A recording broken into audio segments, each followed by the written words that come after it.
So in today's video, I'm going to be showing you how to install SuiteCRM.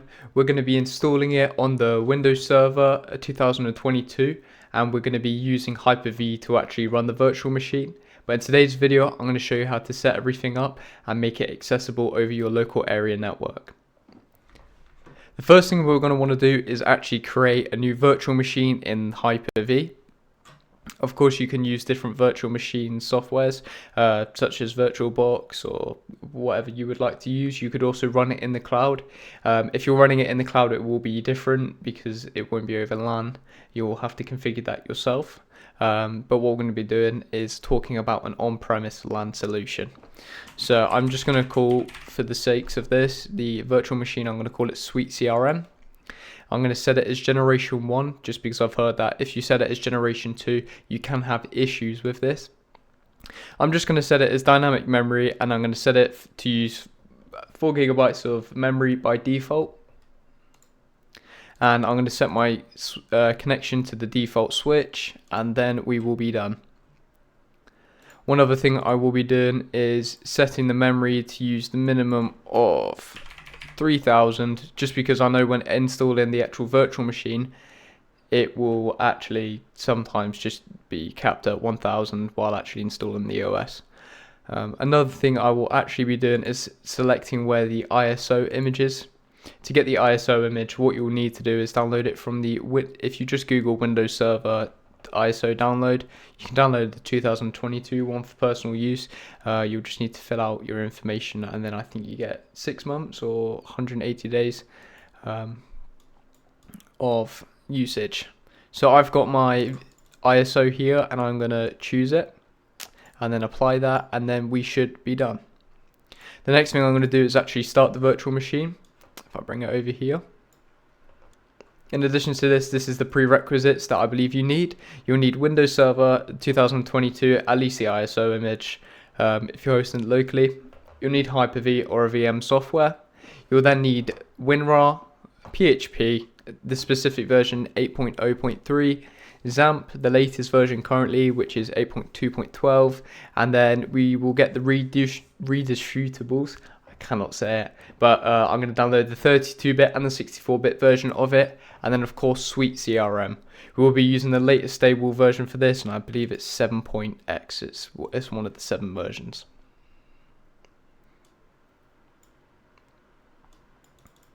So now that the virtual machine's running, we're going to connect into it, and we're going to actually install the system. So for myself, I'm going to set it as English United Kingdom, and then continue. Install it now.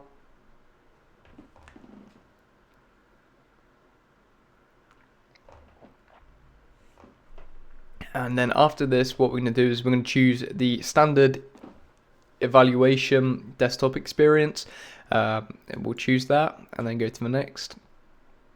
We'll accept the conditions, and then we'll choose a custom install. And then we selected the allocated space where it's going to be. By default, it will use 127 gigabytes. And then we'll continue.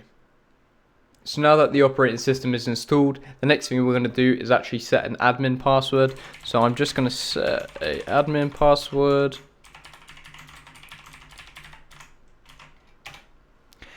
And then in a moment, it will prompt us to sign in. Control or delete. That'll do it to my actual machine. So now we're just going to connect to it quickly. If it wants to load up. Cool, enter the password, and now we're in.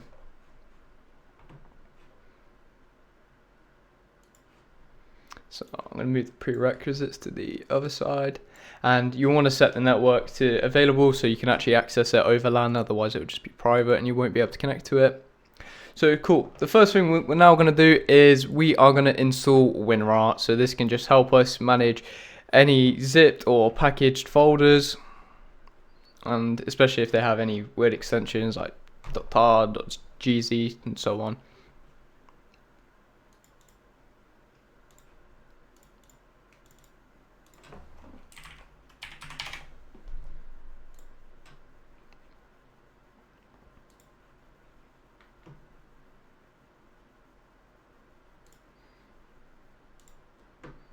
So I'm just going to toggle all extensions, press OK on that, and then that's done. The next thing we're going to do is install PHP. So the next thing we're going to do is download PHP. We just go to the php.net, and then we can go to the older archives, and then we can find PHP 8.03.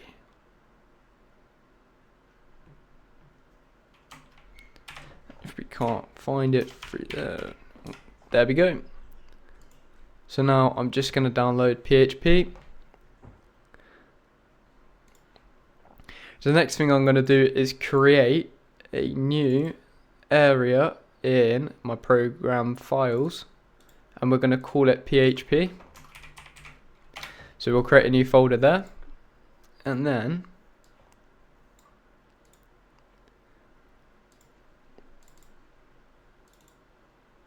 so after creating the folder called PHP in program files, we're going to open the PHP folder. We're just going to open it up, press Ctrl A, and if that doesn't work, we'll select everything and extract it into the PHP folder in program files.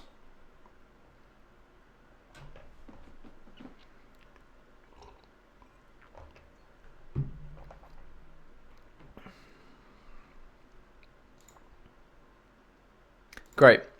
So now that's done, the next thing we're going to do is actually declare the Windows environment variables. And now where it says path, what we're going to do is edit it and then select a new path variable, and we're going to do C /, and then this would be the area where you've placed the PHP file. In this case it's going to be C program files and then another /PHP, and that's all we're going to do. Okay, so now we've set PHP as a declared variable. What we are now going to do is we are going to download the 64 and 32-bit reducibles. Mind how I say it, I cannot say it or spell it. So we're just going to search for the C++ redistrutables, and we will then go here and we will download the latest version for 8. So basically x86 is the 32-bit version, then x64 is the 64-bit version. So I'm going to download that, and I'm going to download the 64-bit version as well. We're going to open this up, install it. That's fine.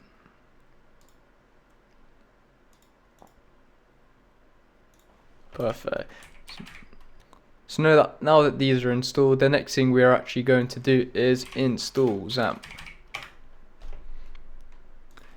We're just going to download it from apachefriends.org, and we're going to do the 8.2.12.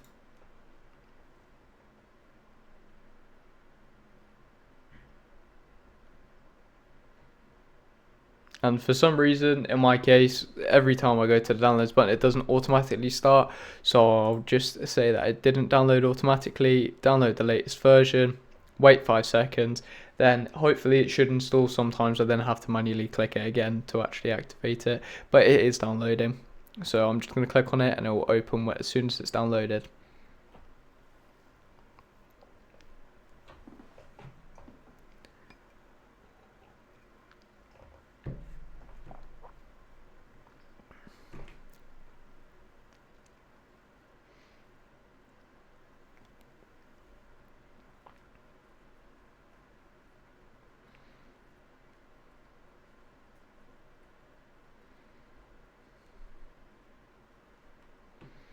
So now that XAMPP's installed, it's going to be opening. Because of user activated account, please make sure it's not in C program files. If it is, you have to basically give it the right permissions for it to actually function properly. But we're not going to be installing it there. We'll just be installing it directly into C XAMPP. And then we'll click next, next, next. It will let everything install. Once it's installed, we will then be installing Apache and MySQL. Great. So now that XAMPP is installed, we're going to want to start the control panel. Okay, so the first thing we want to do is on the left side of the actual software, where it says services Apache, we're going to tick this. Do we want to install it? Yes, we do. And we're going to want to do the same for MySQL. So the next thing we're going to want to do is actually configure the Apache HTTP config. So I'll be leaving a link in the description with my configuration, as it will have PHP extensions for another file as well that will be linked in the description, and all the changes will be automatically done as I've already set this up previously on another machine. So if I copy this over and I paste it in, I now save it. That is fine. For the Apache, we're also going to change the php.ini file as well. And if I copy that over,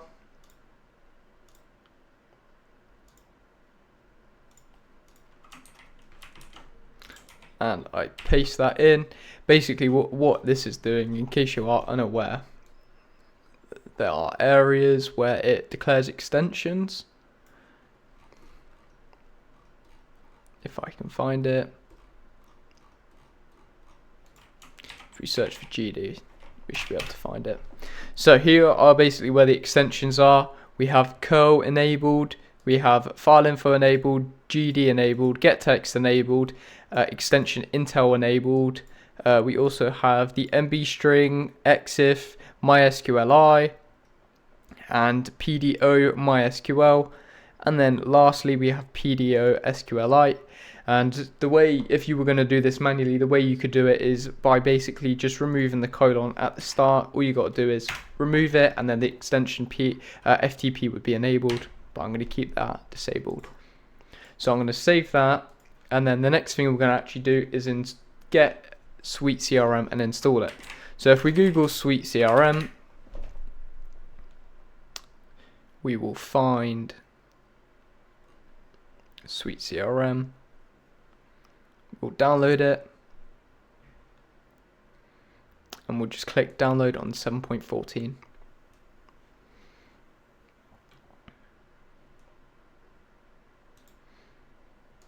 So what I'll do now is I'll have two tabs open. I will just refresh the downloads folder. As we can see, SuiteCRM is in here. And what we are going to do, all we need to do is go to C, XAMPP, and then we'll go to a folder called htdocs. This is the area where everything, when you host it, it will be hosted. So when you go to your localhost / whatever folder you've added to here, it will then allow you to access it if it's a web service. So all I need to do is drag the SuiteCRM folder over to this XAMPP htdocs. And then once this has been transferred over, I'm going to rename the folder. And I'll rename it to whatever I'd like it to be. In this case, I'm going to call it SuiteCRM. Great. Now, what's next? The next thing to do is actually start your service. So we're going to start the MySQLi service and the Apache service. So as you can see, it's hosted on ports 443 and 591. In this case, we'll be using port 591 to actually access SuiteCRM. So now we will go to localhost / and then the port, which is 591 / the folder. And the folder in my case is called SuiteCRM. If you renamed it anything else, it would then be called that. Great. So this is what hopefully you will now see. And this is basically the installation page. You need to accept the agreement. It's checking the environment. If you've done everything right, it should then say everything is okay. If you didn't have any of the modules actually installed, for example, if you didn't actually enable the curl extension, it would say the curl module is not okay. You would need to then go into XAMPP, go to your configuration, PHP ini, and search for curl, and then find the next one. As you can see, extension curl, it would have the colon there, and you just need to remove it. You'd be all fine. So now we'll go to the next page. You want to set your username for the database as root. If you want to set an admin password, set an admin password. In my case, I will for security. And my SuiteCRM application admin name. So this will be the administrator's account for SuiteCRM when logging in. I will also declare a password.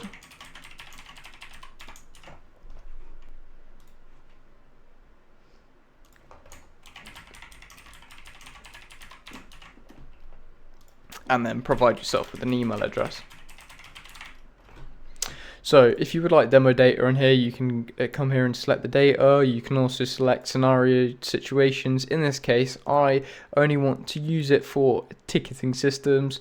So let's say this is for project management and services. Obviously, you can use it for your other needs, marketing, finance, and sales.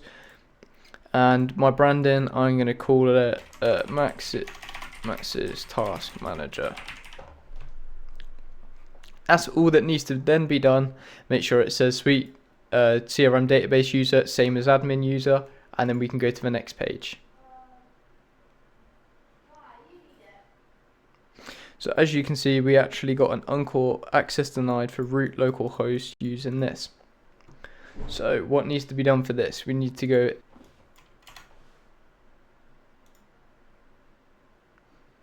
So the reason why that didn't work is because we actually had an administrator password. Remove the administrator password and that'll be all good. You'll be able to go to the next page. So it'll take a minute to actually set up and install SuiteCRM. Well, once this is done, we are basically done with everything, and it is as simple as that. I mean, the reason why I made this video in the first place is because I found videos where it was at the middle of the process to the end, and I felt like I was missing some areas, so I've made a video where it is from the start to the actual end, so I hope you appreciate that. So great, now as we can see on the left, it is all set up and complete. So next what we're going to do is log in using our admin and my SuiteCRM password, and just like that we will be in. So now we're in, we can see everything. I can make admin post, hello all. It's coming soon. And that can make a post. And what we'll now do is I'm just going to set up a temporary user just so we can actually see what it's like on the client side as well, and that we are actually able to access it over the local area network. So I'll be doing that through my actual host machine rather than the virtual machine itself. You just want to check on password management that enable system generated password feature isn't enabled, so you can set passwords for users. Then we can go to password admin, user management, and then I'm going to create a new user. On the left hand side we're going to create a new user, and we're going to set the username for test user. First name is going to be Bob, second it's going to be Marley, and we're going to also set a password for the account, which is, let's just set it as 123 123, and then we should be able to save. So now as you can see, the account is active. It's just a regular user type. Username's test user. Now if I am to go onto my other machine, as you can see, I'll create a new tab, and on the virtual machine I'm just going to type in cmd and the IP config. So as we can see, the IP address is 172.19.61.16. This is just your local address, it's not public for the internet to see. So now if I put this in on my host machine browser, or you could do it on another machine as long as it's on the same network, you enter the port 591/SuiteCRM. As we see, we cannot actually connect to it. The reason for this is because we haven't actually enabled firewall inbound and outbound yet. So I'm going to go to the firewall, and I'm going to go to advanced settings, and I'm just going to make a couple rules for myself. We're going to enable some ports. You don't need to do all of these, but the main one would be 80 and 591. So I'm going to do 80, 443, 445, and then 591. You don't need to do the 445. That's just what I'm doing because that is what I'll be using it for in the future for another service that will be running. I'm going to allow the connection, domain private and public, and then I'm just going to call this port opening SuiteCRM. That's fine. We'll create an outbound rule and we'll do the exact same thing. Port, next, 80, 443, 445, and 591. and we'll allow the connection. I'm just going to check on the inbound rules that it actually did allow connection. Yeah, great. Okay. So now, if we go back over, as you can see, it couldn't connect. What we'll quickly do is restart the service.